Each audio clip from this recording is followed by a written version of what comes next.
Bitch tripped the nigga. I know that nigga said, I'm checking my paperwork today. I get out this money. Damn. Nigga has spent Christmas in jail. Sean Diddy Combs is pushing to have his prison term cut short. The rap mogul's lawyers took his case to a federal appeals court in New York on Thursday. They say his sentence for a sex-related conviction was too harsh.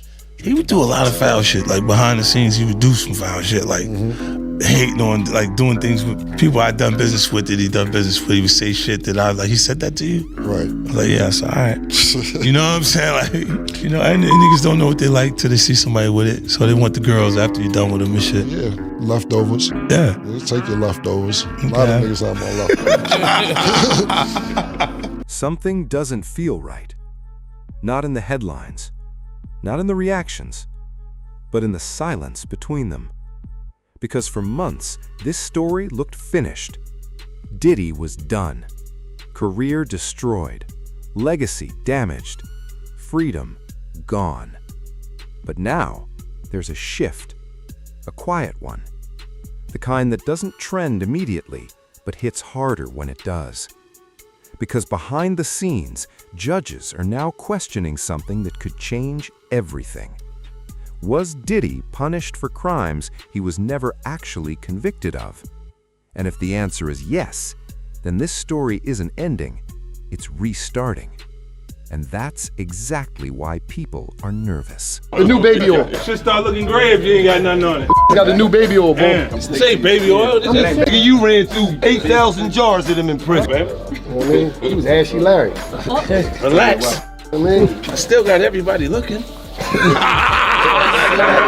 Diddy free from prison in the coming weeks or even days. And that's because an appeals court met on April 9th to review the trial in which Diddy was ultimately convicted. Now, if you remember in the summer of 2025, Diddy was standing trial and he was facing 5 separate charges. The first one was for racketeering, 2 of them were for sex trafficking by force, fraud, or coercion, and the final 2 were the ones that he was ultimately convicted of, which were 2 counts of the Mann Act, which is transporting a prostitute across state lines for commercial purposes. Now, Diddy's defense lawyers are standing before this judge, and they made some really interesting arguments in the hopes of getting Diddy freed sooner rather than later.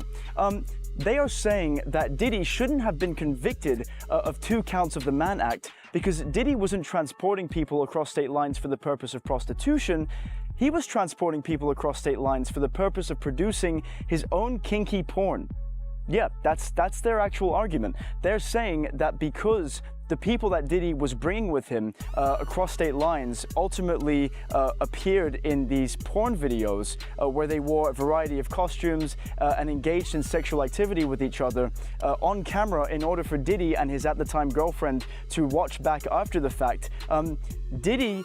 Let's slow this down, because this is where most people misunderstand what's happening. This is not about proving innocence again. This is not about retrying the case. This is about something more technical and potentially more dangerous: the sentence.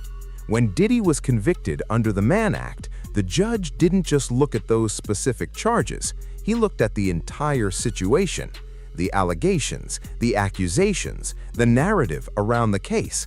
And according to Diddy's legal team, that's exactly the problem, because the jury already rejected the most serious claims. So now the argument is simple. You can't punish someone for what they were not found guilty of. And when that argument hit the appeals court, the judges didn't dismiss it. They engaged with it. And that's where the tension begins. This But Mann Act doesn't apply. That's what undermines this argument, that it wasn't for distribution.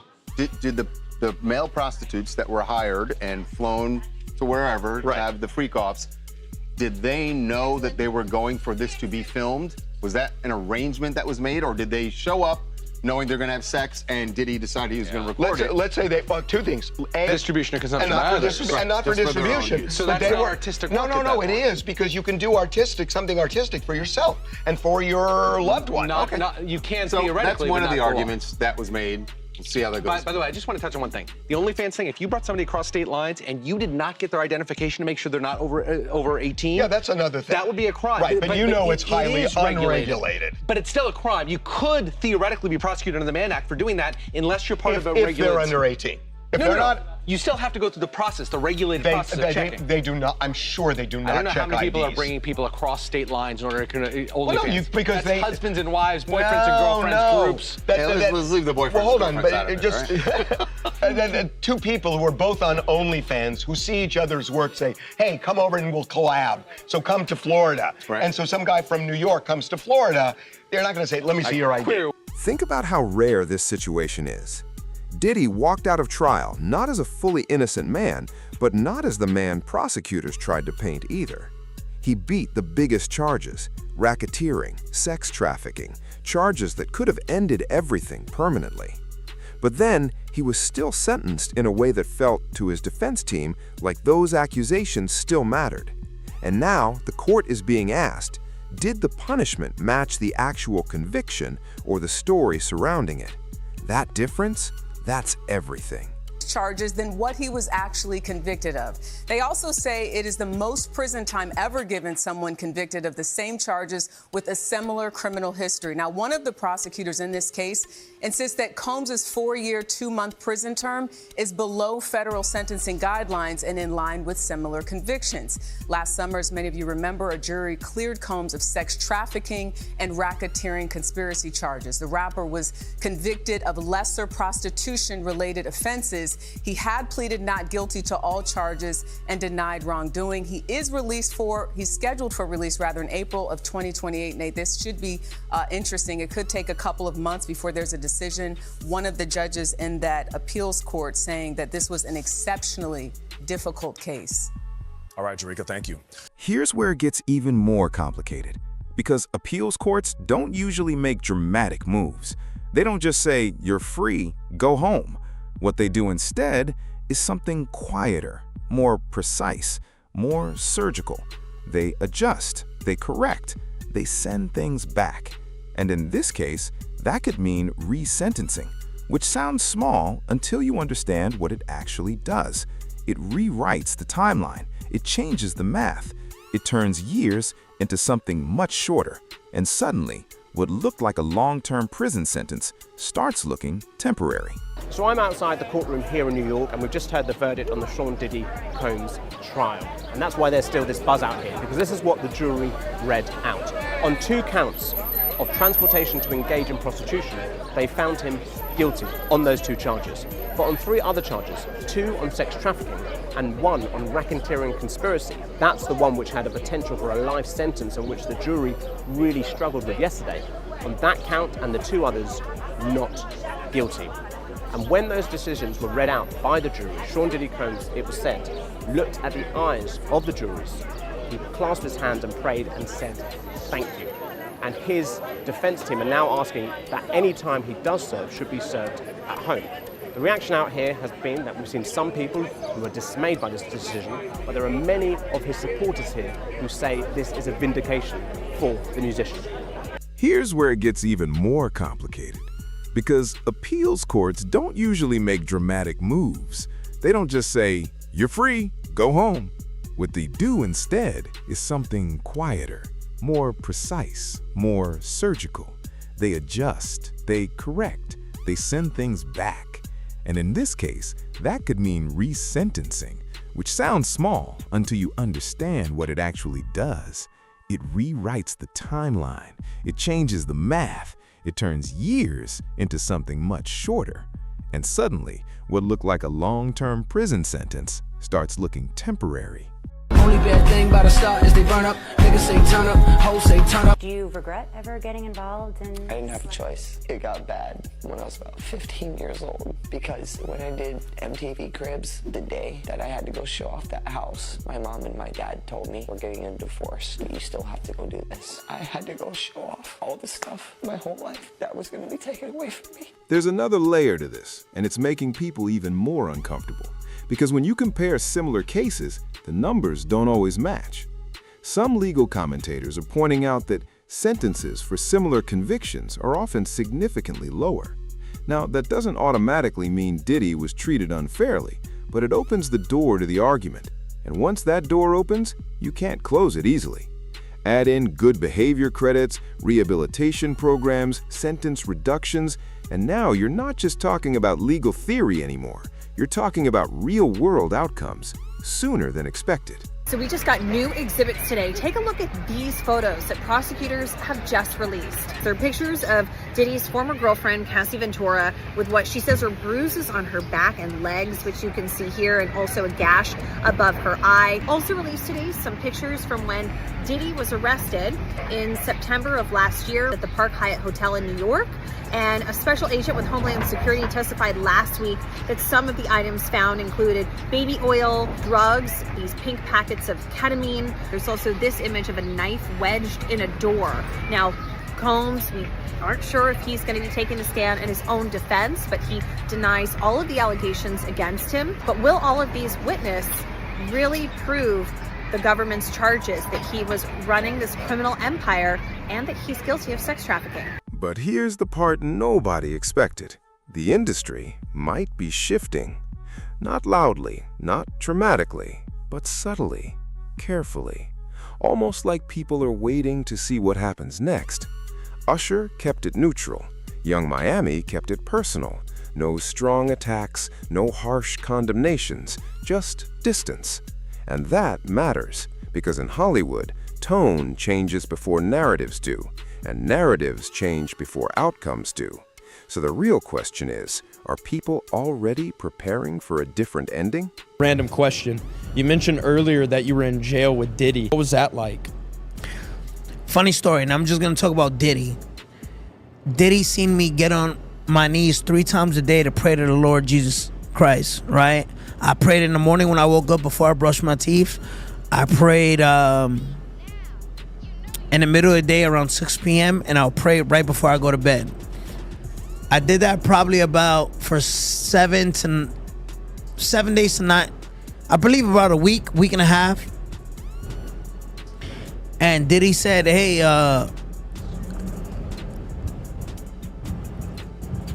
I see you read a lot of the Bible, because what I would do, I'll pray in the morning, but on my second prayer at 6 p.m. I'll read Psalms 91, Psalms 121, and Daniel 7, I believe, when they put them in the den of the lions. I'll read that every day at 6 p.m.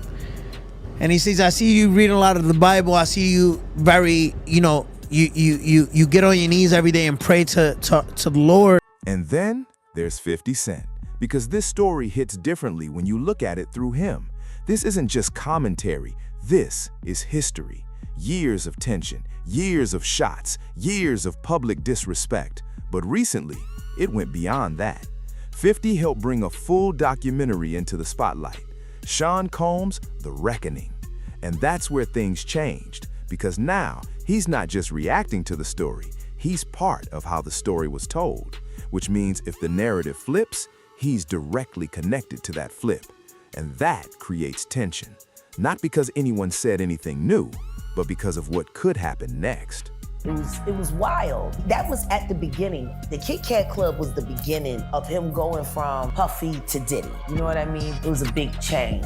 What if I told you that one of the most powerful figures in the music industry is teetering on the edge of complete ruin, not because of business deals gone sour, but due to explosive allegations that threaten to rip apart his carefully crafted empire? So it is Kim Porter's book, but not necessarily some of the stuff with the celebs that were mentioned besides. It's hers. Nobody touched it. Oh, so it is her official book. Yes. And no one touched it. Nobody altered it. No. So it's not the copy that the gentleman said that he was selling before. No. No. Kim died from pneumonia, but there's the first coroner's report that said that she died. It was ruled a homicide, and they found toxins in her body to prove that she had been poisoned. You know, they have poisons that create heart attack and pneumonia-like symptoms. Look at the full picture. Diddy didn't just face one challenge, he faced everything at once. Federal pressure, public collapse, media scrutiny, industry distance, and still he didn't disappear. That's rare, because most people don't come back from even one of those. So if he survives all of it and still finds a way back outside, That changes how people see power. It changes how people see influence, and it forces one uncomfortable thought. What if this wasn't the end, just the reset? Puff can't even hear a hit. Puff can't hear a hit? That's kind of crazy. They said you wrote 2 verses for Diddy. One was the Let's Get It. I run this city, send the cops with DA defense to come get me. I ain't tell him to say that. And the other one was on the I Get Money remix. Yeah, remix. Yeah. But they said you wrote it and it's him confessing the crime. No, man. The meme? Look at the meme. Look. Bo knows, but Diddy did it. Cars, jewelry, and big homes, yeah, Diddy did it. Shootouts, coastal beef, yeah, Diddy did it. Jay, help me with that. Jay, help me with that.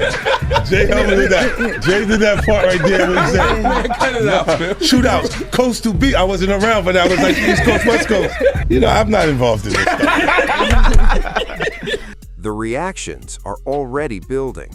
King Combs is speaking out. People close to the situation are watching carefully. And even outside the industry, there's tension. Because when someone like Diddy becomes unpredictable again, it doesn't just affect headlines, it affects people, reputations, relationships, and unfinished business. The new baby oil. Should start looking gray if you ain't got nothing on it. Got the new baby oil, bro. This ain't baby oil. This nigga, you ran through 8,000 jars of them in prison, baby. You know what I mean? He was ashy Larry. Relax. I mean, I still got everybody looking. The most important moment in this entire appeal might be one question. When the judge challenged the prosecution, not aggressively, but precisely. If the jury rejected those claims, why are they still being used?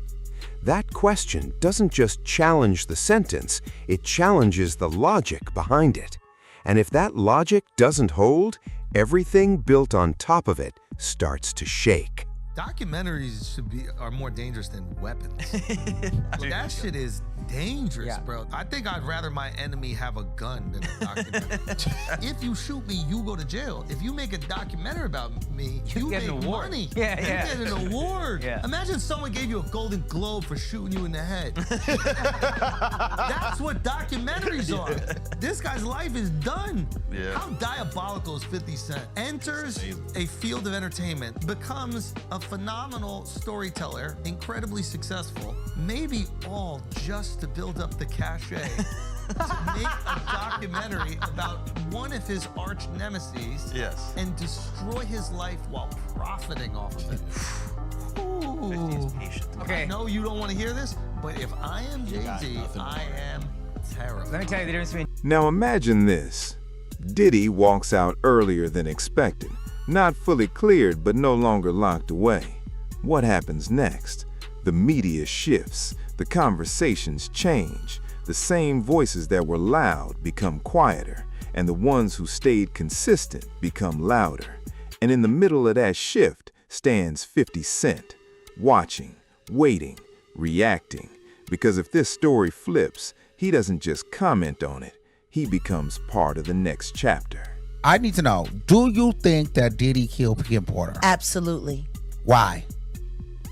Because of all the videotapes, because of the book, because of all the people she gave copies of her book to, or at least chapters, because of everything that she had on him, because of the tape that she used to blackmail him into a relationship and into a raise of him being sodomized by Andre Harrell.